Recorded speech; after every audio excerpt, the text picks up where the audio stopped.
I think my first experience with tennis was actually short tennis indoors, because I think it was winter time in Helensburgh, so there wasn't much outdoor tennis getting played. You know, I loved that experience. I had a lot of fun. So that next summer, I joined Helensburgh Lawn Tennis Club, which was my local club, and you know, I was there as much as I possibly could be for the next, 6 or 7 years until when I was 12, I needed to start using the wheelchair, and there was two sides of it really. There was feeling like I'd lost sport, which was a big part of my life.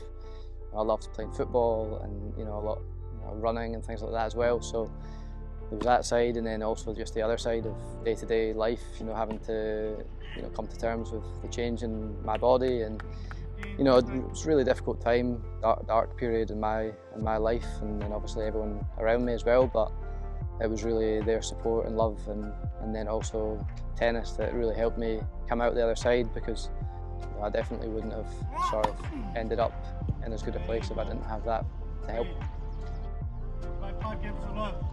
Not long after I started playing wheelchair tennis, I got introduced to Karen Ross, and I started working with Karen sort of full time from an early age. And Karen was involved with Tennis Scotland and still is, and she was a brilliant coach for me for a long time, and guided me through my early stage and right into winning the gold medal in Rio. So that was amazing to have her really there the whole way. And the same year, we had a singles event in wheelchair tennis at Wimbledon for the first ever time, and I won the singles there. So that's something which I cherish a lot, because it's the first name on the champions board, and it's always going to be there as like a little piece of history. So I think that one was amazing. And then just recently in Paris last year, winning the doubles with Alfie, winning the gold medal there was something that we'd come so close to before a couple of times and not quite got over the line. So it was something we were both desperate to achieve. And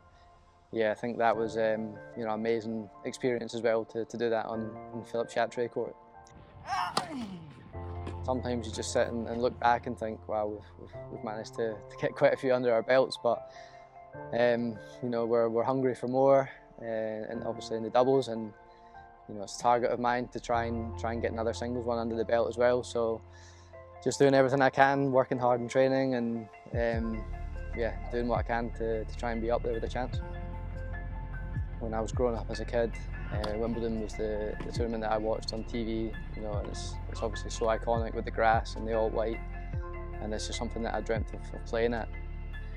To have that opportunity, and as a Scottish player and having lots of Scottish people coming to support, we're usually pretty vocal, pretty noisy.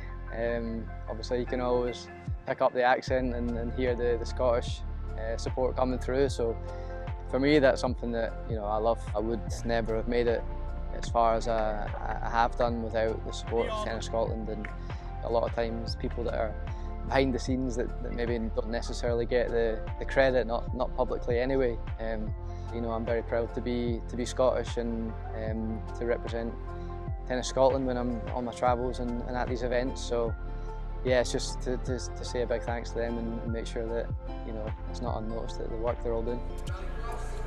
For any kids coming through, hopefully I'm an example, and obviously you've got Andy, Jamie, and lots of Scottish players. Maya, Jacob provide as an example that we can make it as a Scottish player. We're a small nation, but we've got big hearts, so it's definitely possible. It's just going to take a lot of dedication, a lot of commitment, a lot of hard work, and a lot of passion for the sport. So go out there and enjoy the training, enjoy the challenges, and yeah, why not be you one day as well.